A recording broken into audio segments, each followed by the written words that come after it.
that. All right, so we've got the recording started, and we are today we are meeting as the Principals and Governance Guild for the Lifeboat Academy, and this is really our first official meeting following the charrette. So the focus today is going to be on kind of setting the foundation, checking in on where things are. And one of the things that we are endeavoring to do is to start in a good way. And as is my habit, I'm going to offer up anybody who would like to do a land acknowledgement. If you would like to do one, you're invited, and I am always happy to do one. And I'll take that as my cue. I'm kind of proud that I'm getting known for my land acknowledgements. I've had people ask for my formula, and I think it's great. And my land acknowledgement is inspired by Norm Leach, and we start with the land because the land is actually what unites us. The land is what when we talk about the land, we are actually talking about that incredible interdependent web of existence. And we're not talking about lines on a map. We're talking about all of our relations, and acknowledging that the land and all of our relations were here before we were. They were here before we were people. And in fact, we only exist as people because the land has risen us up. And in that way, our role is as part of that community. And in doing so and recognizing the interconnection that happens through the land, we also simultaneously recognize our debt of gratitude and of obligation to Indigenous communities for whom this is the deep wisdom, and who have held that wisdom literally at the point of a gun, through efforts at colonization and genocide to erase that knowledge, and who are still generous enough to share it with us when we, who have lost our ways, really need it.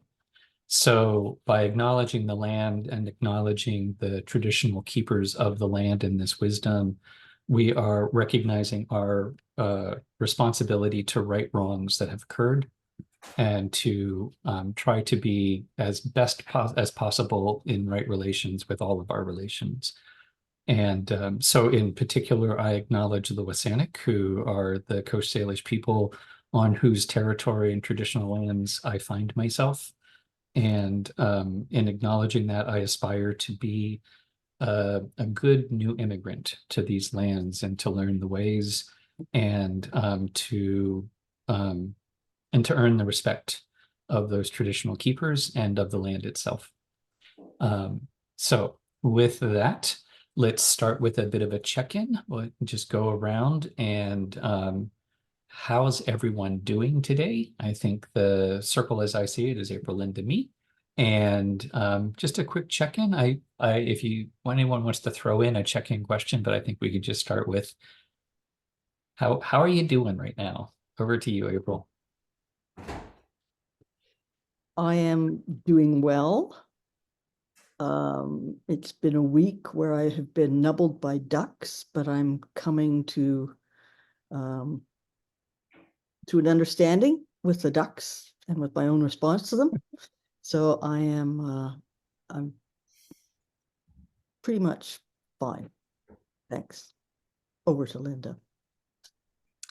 Well, I always forget who the tribes are whose land I rest on.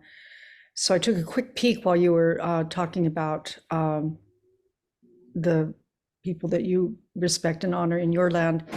And there's actually 3 or 4 different ones, which is why I never remember mine.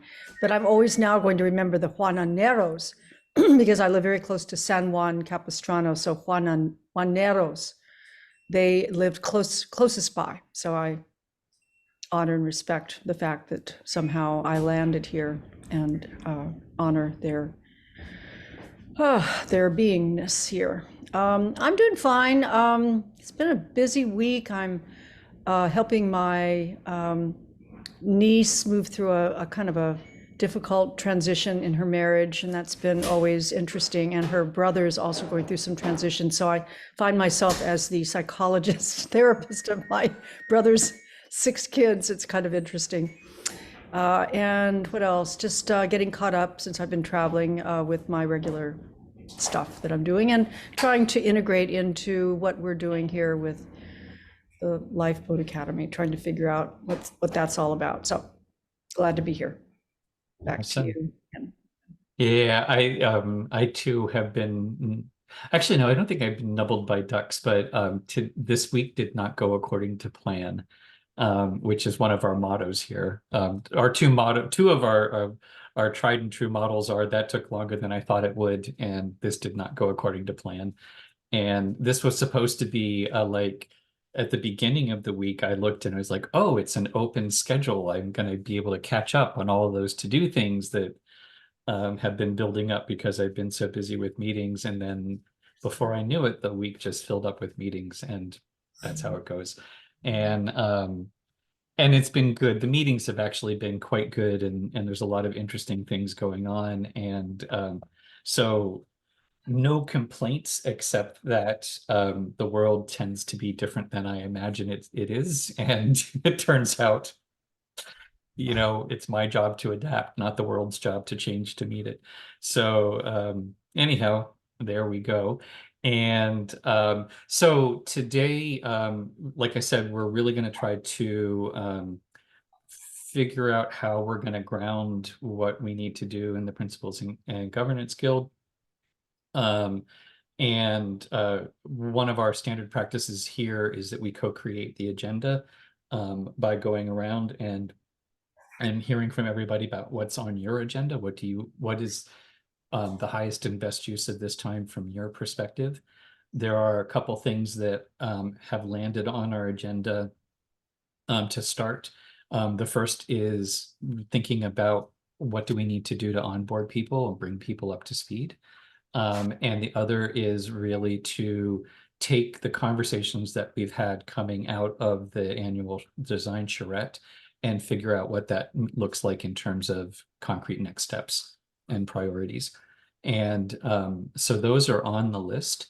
And I'm going to share the screen with our Asana. Each of the guilds, so we use Asana as our project management software, and it's really a way of keeping track of who's agreed to do what.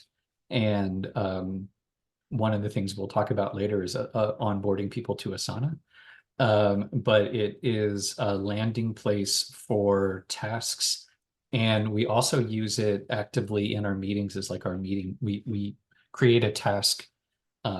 So you'll see Governance Guild first meeting agenda, and we actually use the task itself as our meeting notes. We find that it's actually just really an easy way of keeping the notes of the meeting along with the action items that come from the meeting. So with that, let's start with a quick go around. Oh, and actually the other thing too to note is there are some people who are in the guild who are not able to be here today. And which is usually the case for meetings because people have very crowded schedules. And I think I might have to pause and get some water. All right. So we're back, and as I was saying before, we know that there are going to be people who can't make it to the meetings, so that's why we record the meetings. And then this will be made available on our YouTube as well as any notes from the meeting, so people have a chance to contribute whether they can be here at this time or not. So let's start by going around, and are there any other agenda items that you'd like to add over what we have here? Which is really thinking about onboarding and seasonal priorities. So April, over to you. Well, I think as in other guilds that we should consider how we start our meetings. and decide whether starting with a land acknowledgement and a little bit of time to have a slightly formal check-in, I guess. I always think those are incredibly important, but I'd like to hear what the rest of us think about that. So over to Linda. Well, still being incredibly new to the whole process here, it seems to me there should be some way of establishing who will be at the meeting before, and maybe asking for agenda items before the meeting so that we don't take up valuable time during the meeting to put those together. And I think that helps people feel committed to coming, because then they know what's going to be there and they know that their suggestions are being taken into consideration. Just to be clear, we do that already. So there is an email. There's an email that goes out ahead of time where we request any agenda items, which includes the agenda items that are already on the list, request for any new items, and then just a recognition. We don't ask for an RSVP about who's going to be there. That's probably a good thing to get into, a good habit. But we do ask for agenda items before and then during. And in part, it also gives an opportunity in case anything has come up at the last minute, or if there's any, sort of shift in terms of even when we have the agenda items, if we have more other items on the agenda than we can cover, it also gives people a chance to sort of chime in on the priorities. All right. Cool. Well, then I'm going to propose, because a lot of this is also onboarding, talking about how we want to establish the meetings and bring people up to speed and bring people into the process is, part of that process.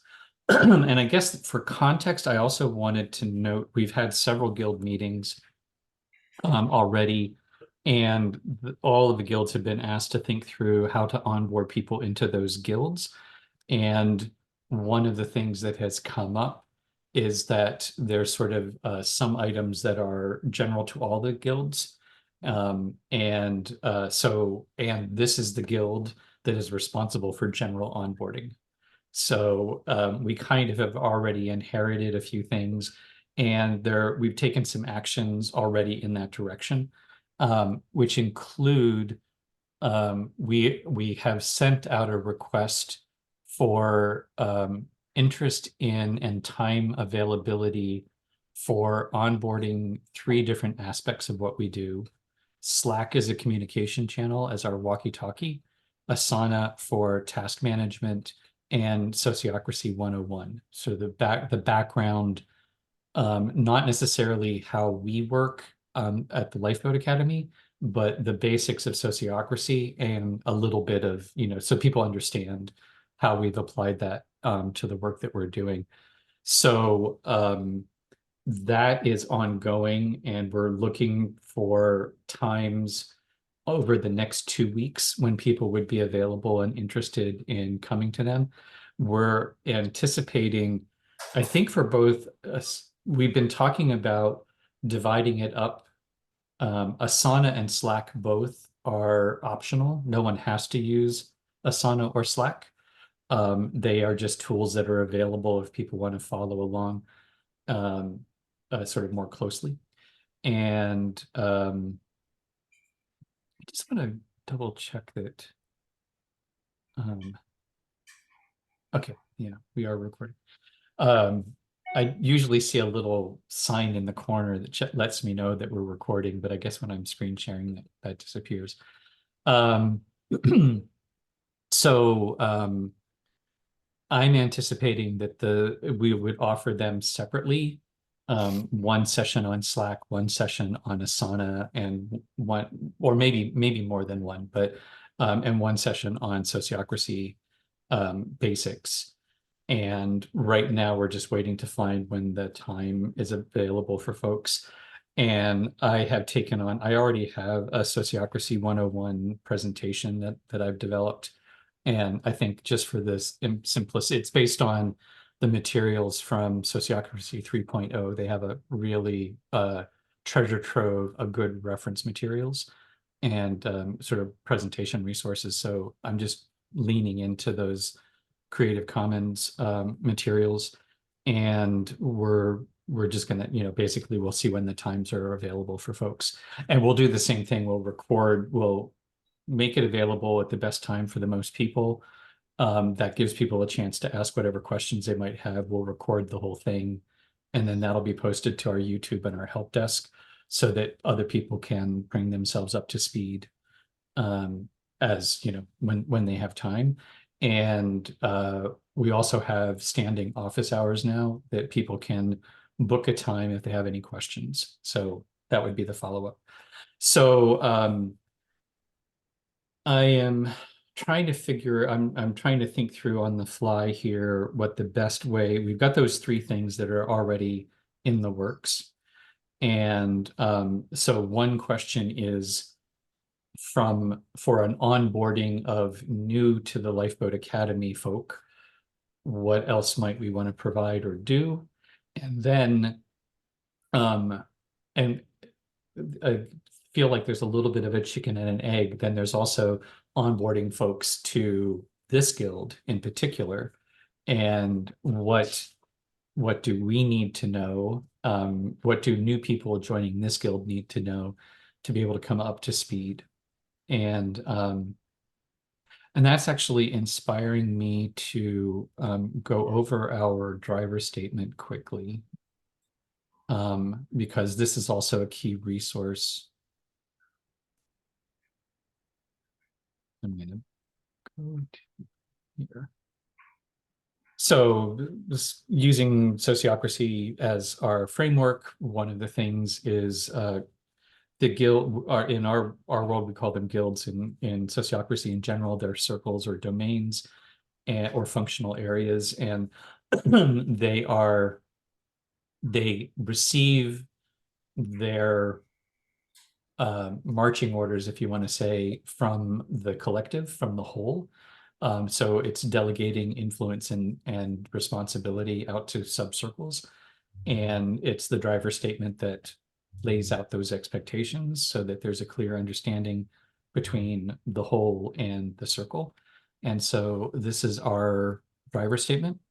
And our key function is that this is the guild. We like the natural imagery and the different organs of the organism. So we are the immune and regulatory system of the Lifeboat Academy, where we maintain the permeable membrane that ensures effective onboarding for new people, and that we have fair and effective decision-making and restorative practices to address any internal conflicts or harms that might happen, sort of recognizing that we're going to do the best we can, and there's still going to be conflict and that sort of thing. So that is at the high level what this guild is all about.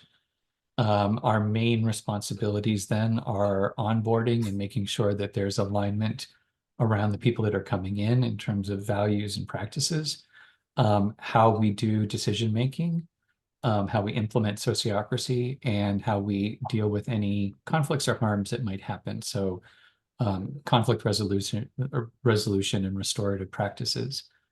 And we've also, in terms of reconciliation, we've sort of parsed reconciliation out onto three different guilds. I guess reconciliation, being in right relations, is really core to what we're doing. And so the Heartwork Guild is kind of about internal reconciliation, sort of that change of worldview.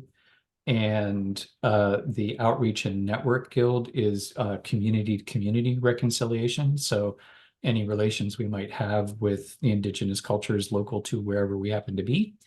And this is really peer-to-peer reconciliation to make sure that we're in right relationship with each other in the organization. And so those are our key responsibilities, and the long-term goals that we've inherited from the overall organization is things having to do with skill sharing. And one of our key hopes is that we can do a lot of peer-to-peer experiential learning and skill sharing.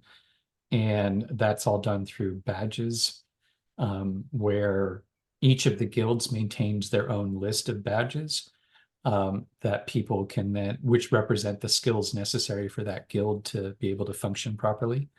And our responsibility in that is to help them manage and manage those badges and that process for people to be learning and earning their badges.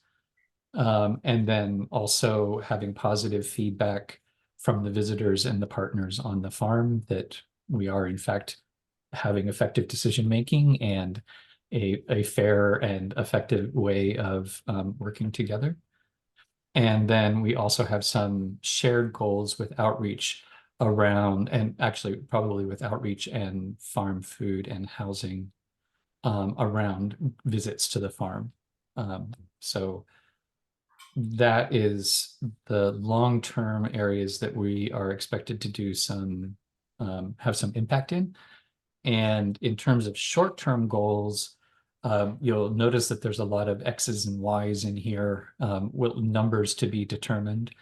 But our short-term goals are making sure that we're onboarding new people, that we're developing that list of badges so people know what are the skills that they can be learning about. And also we are the process mavens. So the plan is, the process is that we have our annual charrette, and then we have 3 seasonal check-ins during the course of the year. And so it's our job to make sure that those check-ins are happening. And likewise, it is because of the onboarding, the responsibility for hosting webinars that provide those kind of high-level ways to get involved. That falls in the purview of this guild. So we've identified already from the very beginning, we knew we needed to do some Sociocracy 101 webinars.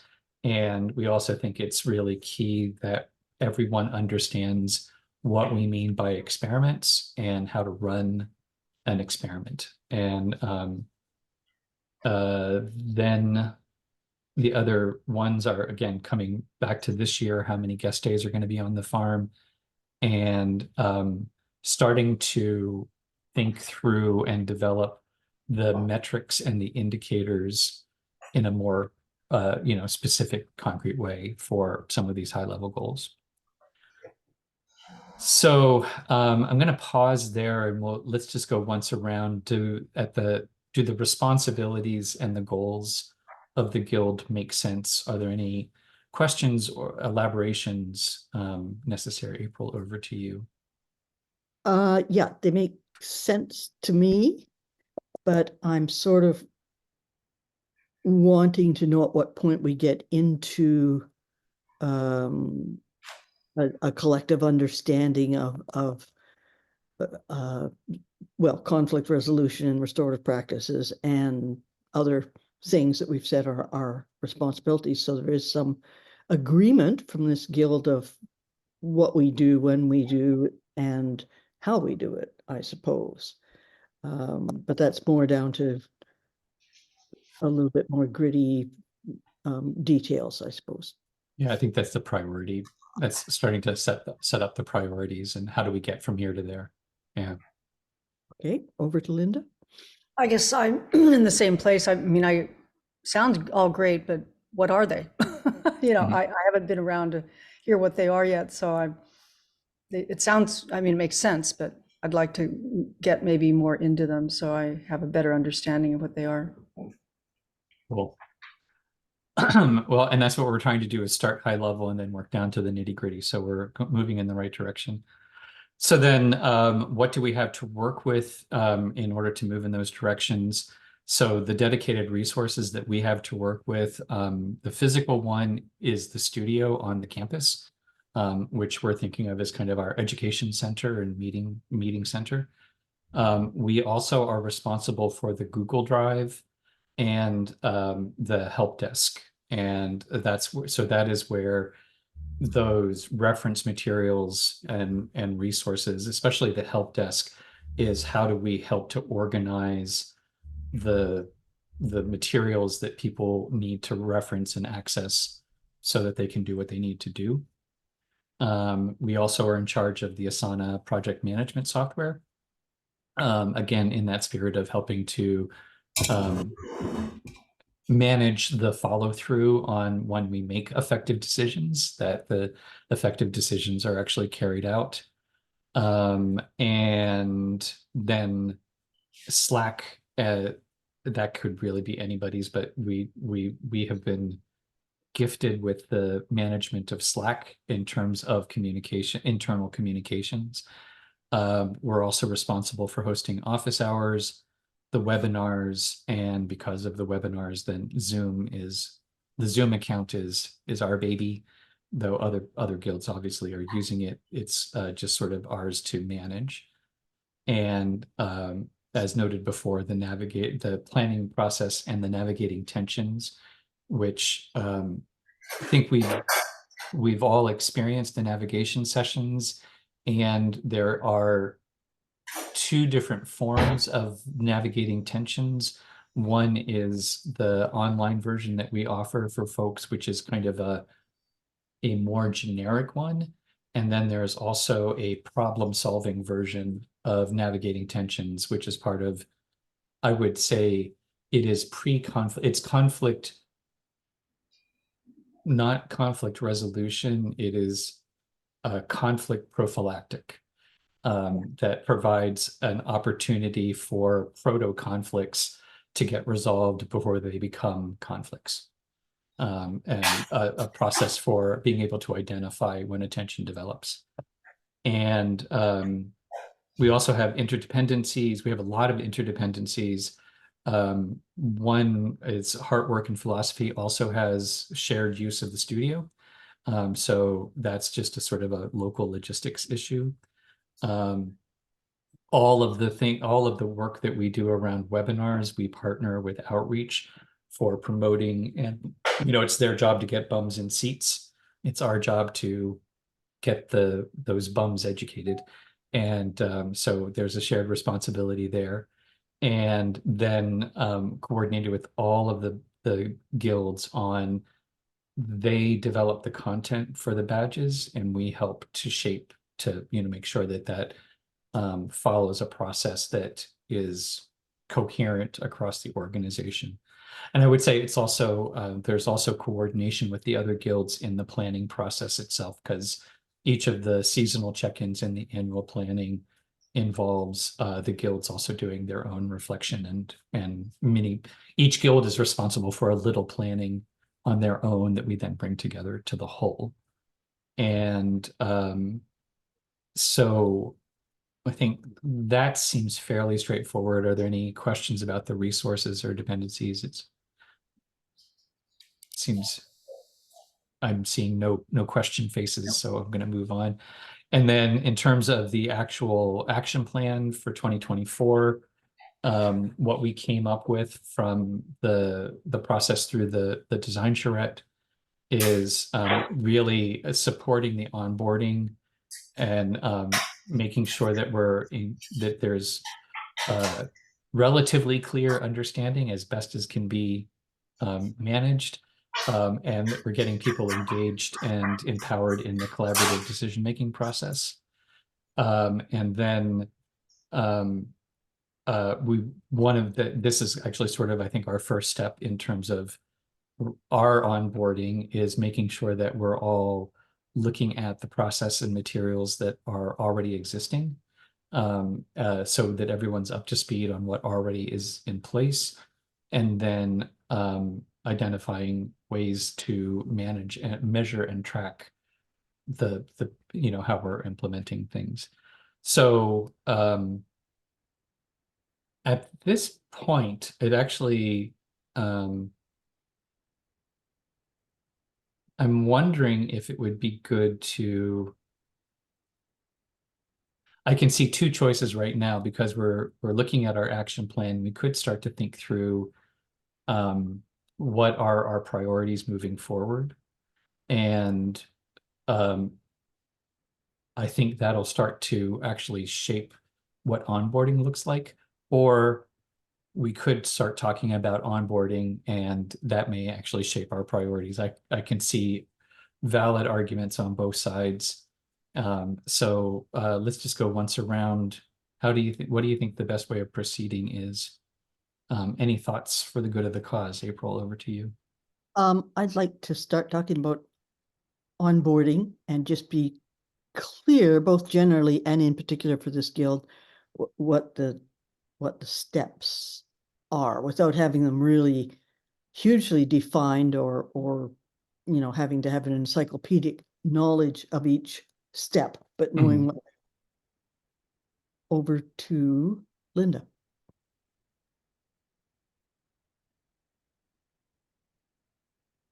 Oh, you're muted, Linda.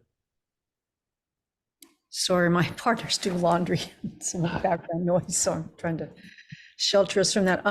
So I'm wondering, are we talking about onboarding people just within this guild, or are we talking about onboarding people in general into the academy? So that's one question I have. Yeah. And the answer is both. And again, I think it's a little bit of the chicken and the egg. Because in some sense, onboarding people to the work of this guild is about onboarding people into the work of the Lifeboat Academy. So the short answer is both. And then I guess the other just background question is, have you already thought about what the onboarding is, or is that the task we're talking about doing right now? No, in fact, let me go and share. We have done extensive work on onboarding over the years. This is not a new thing for us. And one of the things that we have developed is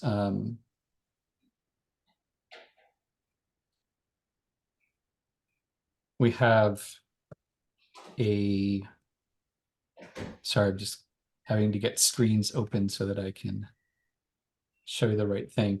So one of the we actually have onboarding that lives in a couple different places, but we have established an Asana template project. So anytime we have a new person come in, we can actually just assign, basically create a new project for them. And then we can go through and cover the different materials. So let me stop and say what we have learned over the years in terms of onboarding is we are trying to, one, have an adaptable onboarding process that recognizes different people are coming in different ways with different levels of already existing experience and knowledge and with different desires about where they want to go. So we were trying to figure out how to set up an onboarding system that wasn't a one size fits all, but was actually adaptable to what the particulars of an individual's needs. We also, and likewise, that means it's a non-linear onboarding process. There's some linearity to it, but we know from experience there are some people that are just going to want to know one aspect of the onboarding right away and have some reason for that, which is one of the reasons why we like the kind of task list setup for the onboarding. You can click it off when they've got it. The other thing is we want it to be a slow drip because we have recognized there's a lot to cover in what we do and how we work and what we're about. And some of it takes a while to get your head around. Some of it's really straightforward, some of it's not. And so we recognize that we don't want to drink from the fire hose. We want to figure out how we can present it in a way that is kind and reasonable to people. And we also wanted to, part of the sociocracy principles is transparency. So we want to make sure that as people are onboarded, there are supporting materials that they can come back to. so that they can always be referencing, because you take something in, you think you understand it, but then a day later when you come back to it, you've got questions. And so how do we make sure that those materials are available? And I think one of the other principles is that we want to be relational in everything that we do. And we have adopted as our educational model shadowing format. So it's really about working with somebody. So it's not like we're going to sit somebody down. The screen that I'm showing you here is not something that we hand to a new person and we say, read this material and tell us when you're done. It's actually something that somebody who is already in the know goes through, and it's for their reference as they're talking to the person that they're onboarding. So when you're looking at this, this is not the user, it's not the front end for the user. The front end for the user is actually a person who is going to walk them through it. And then you can see the other thing that we've done is kind of organize it into levels. So the getting to know you is really just that first pass of, is there a place for you here? Is this a fit? Is it worth kind of coming into the process? The level 1 orientation is meant to get people to the level where they can be good helpers. And so in the guilds and in the Lifeboat Academy, we have 3 levels of engagement: helper, apprentice, peer, and then a 4th level, which is a mentor. And the helpers are people who it's kind of, I don't want to know how everything works. I just want to show up and help sometimes. Tell me where you want the carrots planted, I'll plant the carrots. Tell me what needs to be cleaned, I'll clean it. And we want to have a space for people who that's great for them. And it's also a good place for anyone to start. So level 1 is really like, you don't need to know the ins and outs. You just need to know where to show up and how you can help. Level 2 is for people that want to be either apprentices or peers in guilds. So there are people that they do want to get involved. They want to have some role in decision making. They're curious about how things work. And then level 3 are people that want to take leadership roles on. So they want to be a caretaker. They want to be a mentor. They want to get more deeply involved in what we're doing. So we've tried to lay things out in those different levels. And the getting to know you, really, it's mostly about having some guided conversations. So we've got a get to know you form where there's a couple questions that are, and actually the other thing too is one of the things I love about Asana is, so you've got the task and then you've got the relevant documents linked to it right there. So, we can just click through and here is what we send people when they're thinking about coming to visit, and it gives them the background information. And actually, I don't know how to get myself back to the other screen.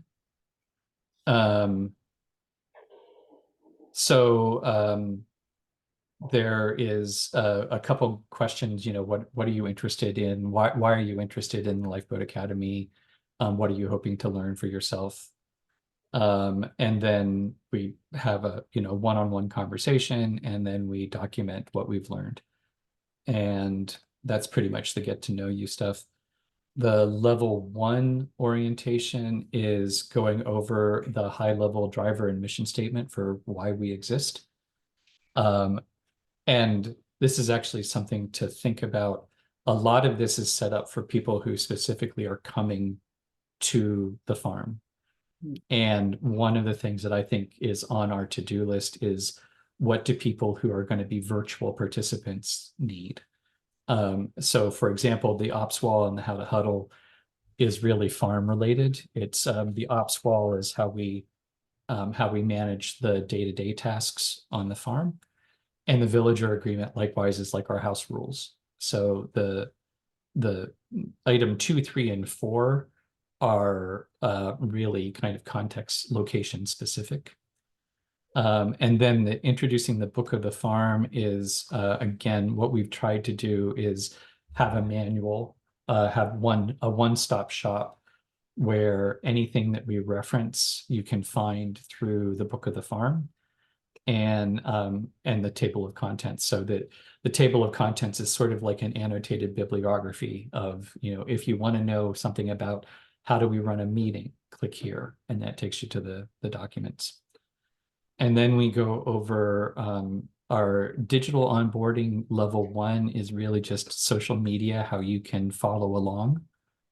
And then there's some housekeeping stuff in terms of making sure that we know what the people are interested in terms of guilds. So that's the level 1.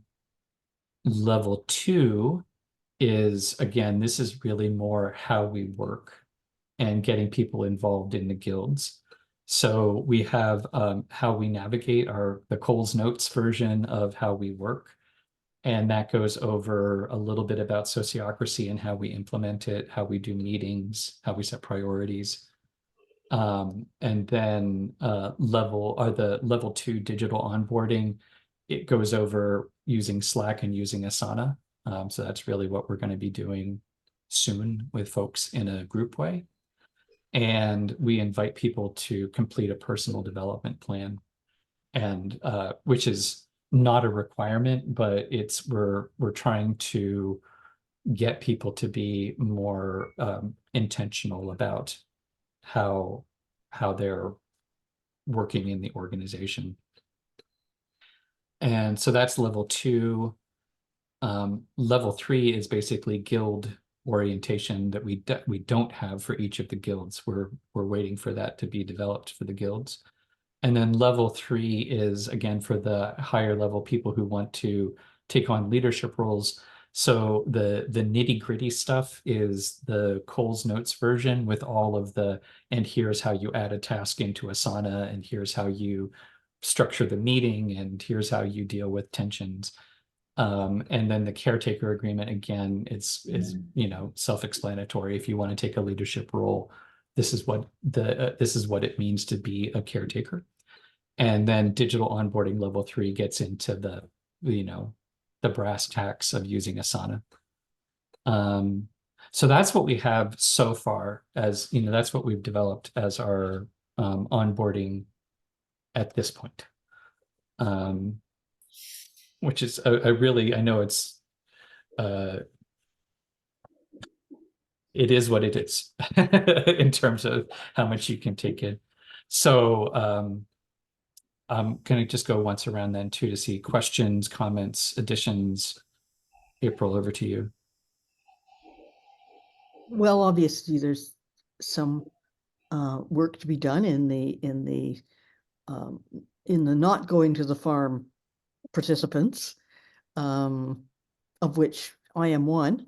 I'm an occasional farm visitor, but I don't work in the farm work. So, and I have a sense of, but don't totally understand what the differences are, because the way of working is probably common, but what you're working on is different. And also, I need to figure out my own responsibilities if I'm a caretaker in this this particular guild. Then I'm not even sure what the caretaker guild is, or caretaker agreement is. So I need to do some homework on some of this stuff. But it's becoming clearer by the minute. You'll be glad to know. Okay, over to Linda. Yeah, I mean, I'm just hearing, I mean, at a high level, it all sounds fine, but one thing I've noticed is I don't get how all this sifts down to individual responsibility and who's doing what, and, you know, so I guess we'll get there eventually. At a high level, it all sounds fine. Yeah. Well, and the way that it sifts down, I think it's fairly straightforward, which is you come in, all of the work happens through the guilds. So when you are interested in doing something, you indicate your interest in a guild. The guilds then the work of the guilds then is determined through the guild meetings. where they are setting priorities, coming up with action items, and then people are taking responsibility. They're actually saying, in the meeting, what are the next steps? We need to review the caretaker agreement. April says, I'll do that. Okay. And that's where Asana comes in. There's a task, there's a person, and there's an expectation that how that's going to work. And I can even let's see if I can. I'm just going to try to go back to I'm going to show you and then sorry, I've got too many screens and buttons to be able to share. So each guild has its own Asana project, and then the action items from those guilds go onto our sprint board. And the sprint board is basically the combined who's working on what. And when we have the coordination team meeting, the coordination team is looking at the sprint board.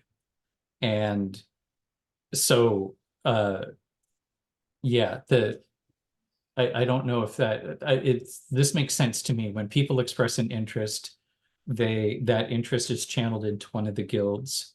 The guilds meet to decide what are their action items and divvy that work out among themselves. Whoever's going to take it on takes it on. The coordination circle is keeping a high level view on what the guilds are up to, and it actually is an opportunity for the caretakers to bring any coordination challenges to the fore, because there's interdependencies between all of the guilds. So at the coordination circle, the caretakers and anybody who's interested from the guilds comes and says, here's what we did. Anything that's surprising that popped up. Here's what we think we're going to be working on this week. And that should be enough information for us to say, oh, it's clear. All the guilds are on track. Everyone go do what you're going to do. Or, oh, it actually looks like these two guilds need to talk through some potential overlap. And that's really, I mean, I don't know how much more to say about it. Is that clear in terms of, so people get onboarded into what the guilds are up to, and then they express their interest, and then whoever shows up at the meetings, those are the people that are taking on the work. Actually, not even shows up at the meeting. You can, because the meetings are also recorded and the notes go out, people can take on tasks that come up. So the guilds are setting the priorities, individuals are taking on the tasks to do, and then they get done. Is that once more around? I don't know if I'm answering the question or making it more confusing. April? Can you explain sprint board? Yes. So there are sections on the sprint board. The pick list. So anything that needs to be discussed, anything that is a challenge, gets added to the new business or update needed. It basically is just a flag that says this is something we need to talk through. Things that are on the pick list are things that are currently in progress. People are working on them right now. And nothing should be on the pick list that doesn't have somebody assigned as the responsible party. The current projects is really, it's the high level goals that the guilds are working on. So it's not necessarily down at the nitty gritty action item, but the focus of each of the guilds. And it's really just a reminder. You'll see right now, most of our projects are just the agendas, because the guilds need to be coming back to us and saying what their current projects are. And then the priority action items are the things that people are taking on, but not necessarily working on right now. It makes more sense when we're talking about farm tasks, because they're for the guild, probably it goes for most of the guilds except for the farm guild. When someone takes it on, it goes on the pick list until it's done. But for the farm, we actually line up some tasks. So there's what you're doing today, versus what you might be doing on Thursday. Oh, today is Thursday. Never mind. Another date in the future. So, and then we've got a section for just things that need to be cleaned up. There's always those tasks that just kind of, they're not, we're not currently working on them. They're not a high priority, but we want to keep an eye on them, and we hope that they get cleaned up over time. And then we've got on deck tasks, which are things that have a date specified beginning. So we know they're coming, but they're not worked on yet. So you'll see like the seasonal review is a great one. And actually this one's more connecting Joey and Steph was on hold because there were some scheduling delays for Joey and Steph. But now that goes back into, in fact, I'm just going to change it to priority action item. Can I ask you a question? Mm-hmm. I see my name there under primary action. Linda Eleanor, watch Linda Eleanor recording under clean up loose ends. What is that? What am That was, I don't know if you remember, you and I had a one-on-one prior to the charrette. Yes. And I think you were talking about different ways of getting involved. And I recorded it, and I wasn't sure whether there might be useful. I had a vague memory that it might be useful as answering questions that other people might have. But that's why I asked Roland to review the video to see whether or not it was worthwhile for us to post to the help desk. So, and I did ask your permission for that. You may not remember, but it's on the recording. But I asked if we could record that just in case it was useful for other people. But yeah, that's what that's about. And then I guess what in this guild are the action items that people are actually working on? I guess that's what I'm not seeing or I'm not noticing. Well, and that's because we need to do it, which is why we have our own. So you'll notice this is our project. So we have the goals that we have inherited from the charrette as at the top of the list. These are the goals in the Asana world. We've got our meeting notes, which will live inside the agenda item. And then it's up to us to identify what are the milestones that we're currently focused on and what are the action items that we're taking on. So there's the ones that are in here now are ones that we have inherited from before the charrette. And like one of them is I have a job of going in and organizing the guild folder to make sure that the materials in there are relevant. And this is also inviting so all of the guilds have been invited to review the website to see whether or not there's any material that we would like to add, any clarifications from the governance and principles perspective. So we've inherited that from the whole. We also have inherited from the charrette. This is actually a follow-up. All of the information that we gathered during the charrette, because we are the sort of the process mavens, it's our job to make sure that those things are recorded. Anything that was new and useful, we need to go back into our documents and make sure that those get updated. So that's a kind of a standing thing that we've inherited. And then because the studio is our space, then we also are responsible for setting it up the way we need to set it up. So yeah, and then this is basically as we talk through the way this works in practice. We go into our meeting, we talk through our agenda items, we come up with our next steps. Those turn into action items, which people take on and they end up in the priority action items. And then those get transferred over, or they're not transferred, but they show up simultaneously in the sprint board and the project. Okay. So we're really at the beginning of setting all this up is what I'm beginning to understand. Yeah. I mean, it's all set up. Basically, that's the system is set up. It's a matter of onboarding people into populating the system. Got it. Yeah. So yeah, once more around, again, is this making it clearer or less clear, April? This is making it clear, but now I have to run away. I'm sorry. Okay. I would really like to be around to help set up priorities, but I'm going to abdicate for this occasion. Mhm. But we will talk soon.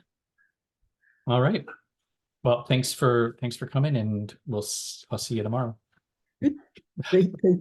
See you, Linda. Bye. Bye.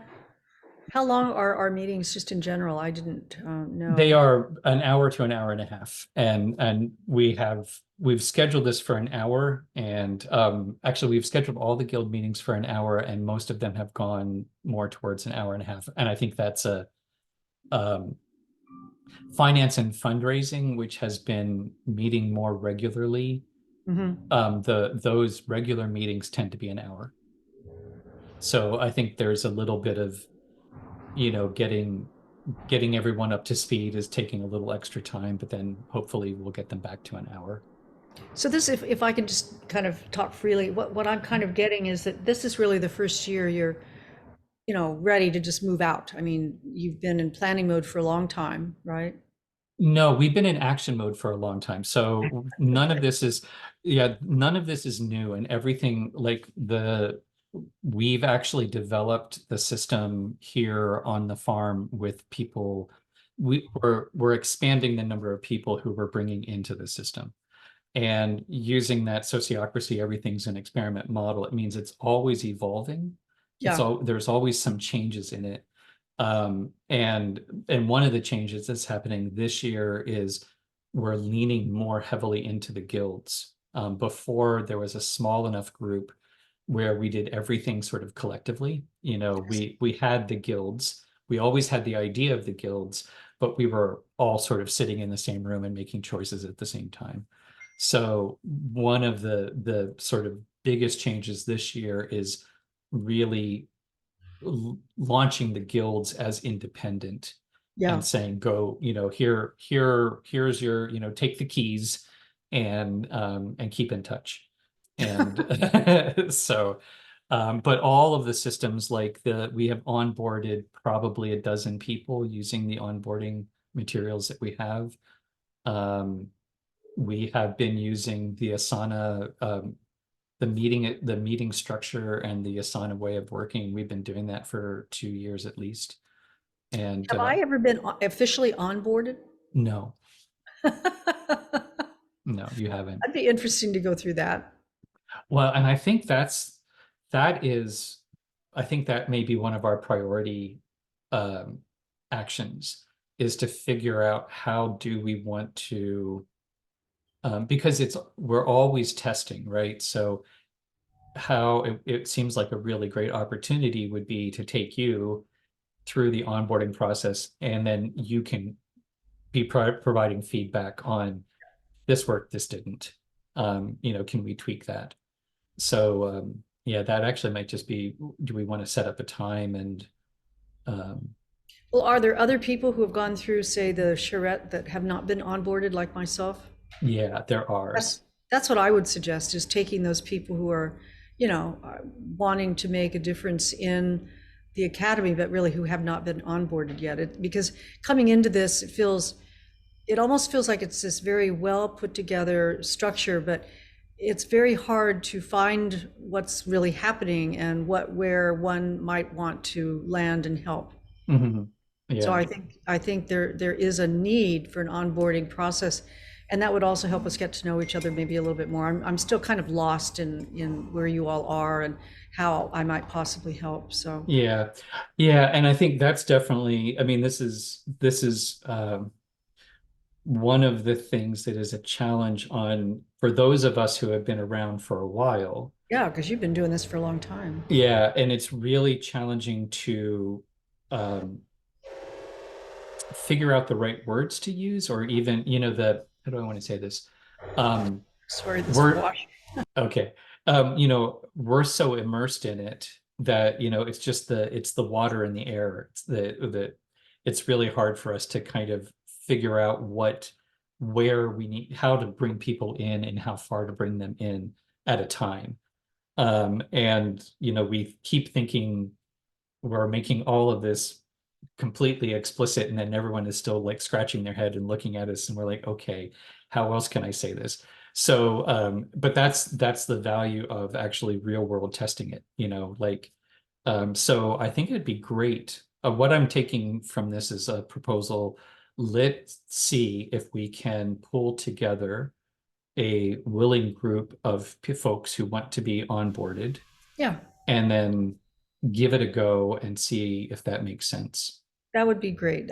That's the thing I think I feel personally that's missing for me.